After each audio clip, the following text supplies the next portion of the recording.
So we're into 2019 now. First week has passed. I've been able to get out and do my first 13-miler train and walk of the year, which I thoroughly enjoyed. Did it with a friend of mine. It's really good. Today, as it happens, I've put my name down and finally got round to signing up for this year's 100-mile race that's being held on the Isle of Man. It's being held in Castletown, Saturday the 17th of August at 2 p.m. it starts. So that's my target race for this year. If you followed any of the previous videos, you know that I finished the Parish walk 5 times now. And this last year, I was back up for my wife Shelley. She didn't finish it on her first attempt, so this year she has the Parish as her target race.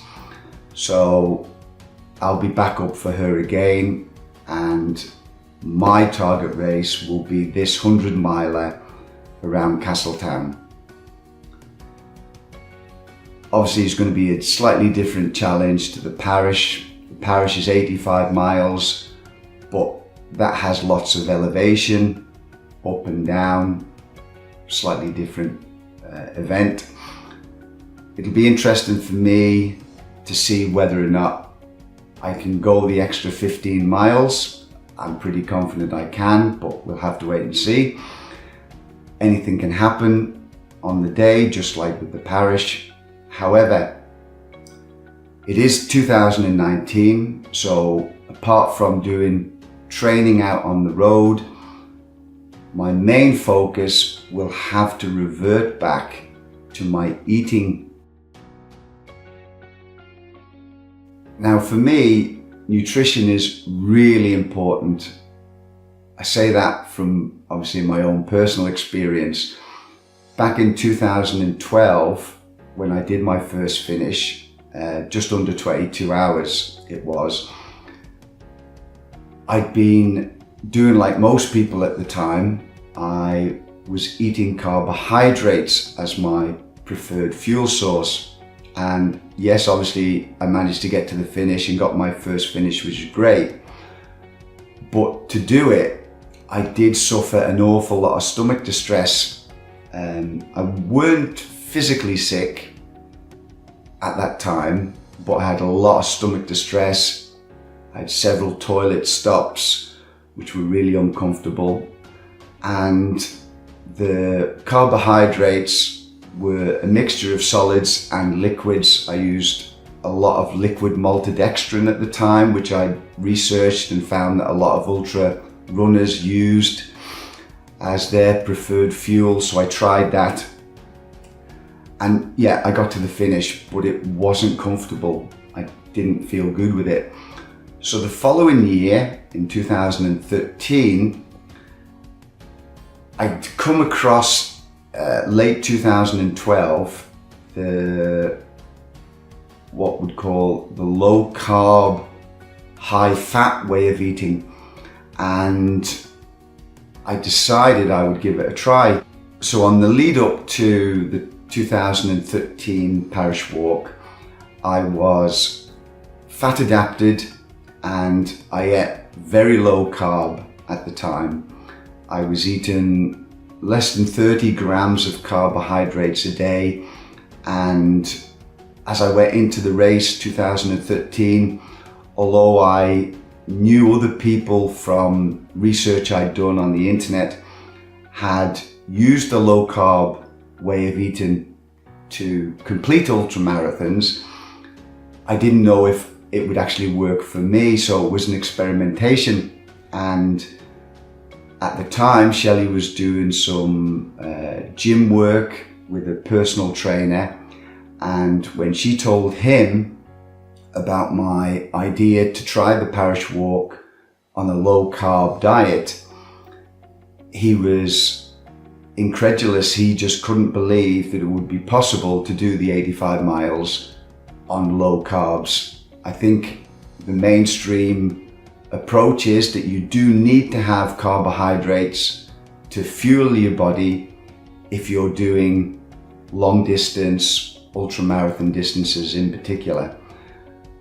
So as I approached the 2013 race, it really was touch and go as to whether or not, as people had predicted, that I would bonk round about 22, 23 miles in, and I would just run out of energy. Well, of course, as it turned out, I finished. I did it just over 21 hours, so I took an hour off my time, and not only did I do it quicker, I did it much more comfortably, for want of a better word. I mean, it's not comfortable as such, you're still doing the 85 miles, but I suffered no distress, no stomach distress whatsoever, and apart from a few wee breaks, there was no toilet stops. So it really was a magical transformation for me at the time. And I'd proven to myself and other people I knew close that it was possible to do the Parish walk on a low carb diet. So that was great. The following year, in 2014, on the back of having the confidence to know that the low carb diet worked for me, I then went into that event with even more knowledge, more information and more experience through having had another year's worth of low carb eating. And yet again, I took more time off. I got a sub 20-hour finish, and it was great. Again, all down to the low carb eating. And similarly in 2015, with the added confidence of each prior year having done it with the low carb way of eating, I got my personal best time to date, which is just under 19 and a half hours. So I know without a doubt, for me, the low carb way of eating definitely works the best for me. True, in 2016, I did do another finish, 21 hours, just over 21 hours. But that year, in 2016, I'd spent some time abroad in the winter and I wasn't on my low carb way of eating. So by the time the Parish rolled round and I went into the race, I certainly wasn't fat adapted, and that finish was not as easy, definitely not as easy, although I was happy still to get another finish. So what I'm basically saying is that this coming year, Shelley is approaching the race as she did last year. She ate low carb last year. This year I think perhaps she might even do it more low carb, and certainly for me, because I now have this 100-mile race in August as my goal for the year, I've definitely got to get back into my preferred way of eating, certainly in terms of being able to do the events. So if you're interested in looking into the low carb, high fat way of eating with a view to seeing whether or not it's going to be of some benefit to you, there's one book that I recommend to everyone who asks me, and that is The Art and Science of Low Carbohydrate Performance by Volek and Finney. That for me is the Bible in terms of nutrition and being able to do the ultra endurance events. It's definitely worth looking into if you're interested. And then for eating, in terms of sample meals that you can use, this year I've been using this book, The Real Meal Revolution by Professor Tim Noakes, and I've already done a number of the recipes from this prior to Christmas, and They're really tasty. This is going to be my invaluable tool for the next 6 to 7 months before the 100 miles. And similarly for Shelley, she eats basically what I eat. So together I think we'll enjoy the recipes from this book.